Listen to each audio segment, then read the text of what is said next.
Hello guys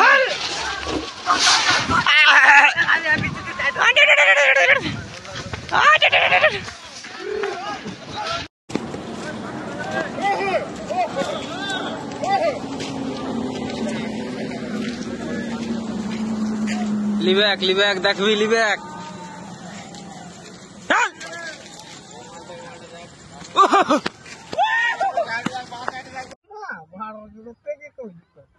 ये दाñu kan आपते चला पे नते जे नेने हो से हे अच्छा नोरा सुनु कोन तुले नोरा नते नते हाते होने से उदु हम कना नते सुन दबा अते उनी ले एक ना हाना पुखरी के ले जाय दो हाना पुखरी दो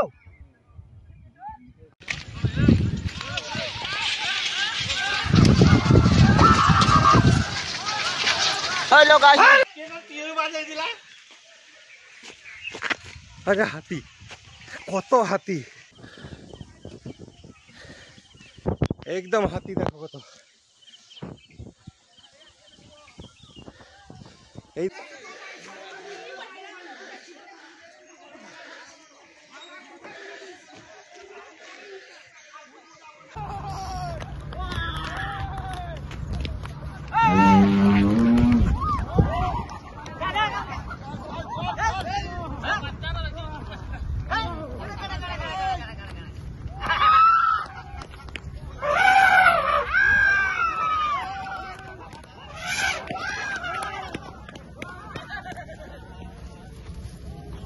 না আমরা আমাদের যে হুলাপাটি ছিল সেটা বহুদিন ধরে প্রশিক্ষিত ছিল এবং আমরা নিয়মিত প্রায় বছর দুয়েক আগে আমরা নিয়মিত হাতি ড্রাইভে যেতাম, কিন্তু এখন আর আমরা ড্রাইভে যাইনি। যদিও মাঝে দু একদিন টাকা হয়েছিল, কিন্তু বকেয়া টাকা মিটায়নি বলে আমাদের এখানে যে টিম হুলাপাটি আর ফরেস্টের সাথে ইনভলভ নাই।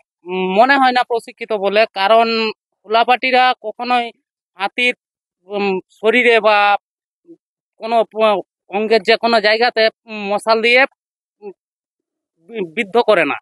আর এখন যে হুলাপাটিগুলা করছে সেগুলা আমার মনে হয় না প্রশিক্ষিত, কারণ তারা সব সময় হাতিকে তাড়ানোর জন্য মশাল ব্যবহার করছে এবং প্রয়োজন মতো তারা হাতির গায়ে মশাল দাগছে এবং যে ফলার যে ধারালো অংশ সেটা হাতির শরীরে প্রবেশ করছে এবং হাতি অনেক ক্ষেত্রে মারা যাচ্ছে, আবার মানে যথেষ্টভাবে ঘায়েলও হচ্ছে। গতকালও তো এটা নিয়ে প্রতিবাদও হয়েছে। হ্যাঁ, গতকালও আমরা যদিও যাইনি ওই টিমে, কিন্তু যে টিম ছিল সেটাতে কিছু ফুটেজ দেখা যাচ্ছে ভিডিওতে, যে হাতিকে মশাল দিয়ে তাড়ানো হচ্ছে এবং হাতির শরীরের দিকে লক্ষ্য করে মশাল ফিকা হচ্ছে।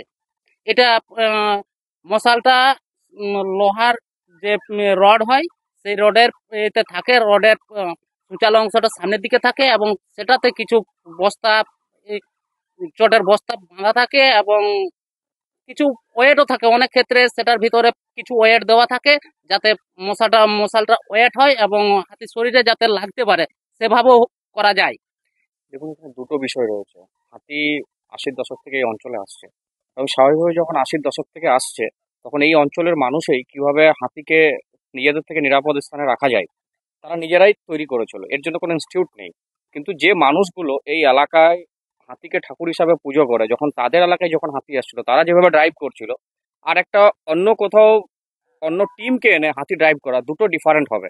তাই আমরা দেখেছি যখনই এই এলাকার মানুষ যারা হাতিকে ঠাকুর হিসাবে মানে তারা যখন হাতিকে ড্রাইভ করে যতটা যত্ন সহকারে করে, অন্য ক্ষেত্রে সেভাবে হয়নি। তাই আমরা দেখেছি যে এই হুলাপাটির ড্রাইভ করার সময়ই হাতি আক্রান্ত হয়েছে এবং মৃত্যু হয়েছে।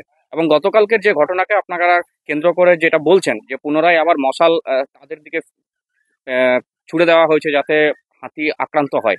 দেখুন, যে সকল হুলাপাটিগুলো দীর্ঘদিন ধরে হাতি তাড়ানোর কাজে ব্যস্ত ছিল বা তারা কাজ করতো, তারা বারংবার স্থানীয় বন দপ্তর থেকে জেলা বন দপ্তর বা ডিভিশনাল এবং বনমন্ত্রীর তারা দৃষ্টি আকর্ষণ করার চেষ্টা করেছিল যে আমাদেরকে পর্যাপ্ত প্রশিক্ষণ দেওয়া হোক এবং আমাদেরকে স্থায়ী হিসাবে নিয়োগ করা হোক। কারণ হাতি যেহেতু এলাকায় স্থায়ীভাবে থেকে যাচ্ছে, তাহলে এর স্থায়ী কিন্তু ড্রাইভ টিম দরকার।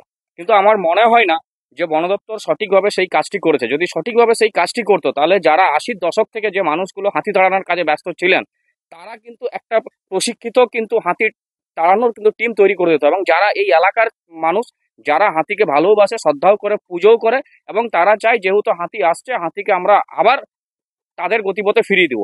কিন্তু এই যে একটা সুপরিকল্পনা দরকার বন দপ্তরের, সেই সুপরিকল্পনা কিন্তু হয়নি। আবার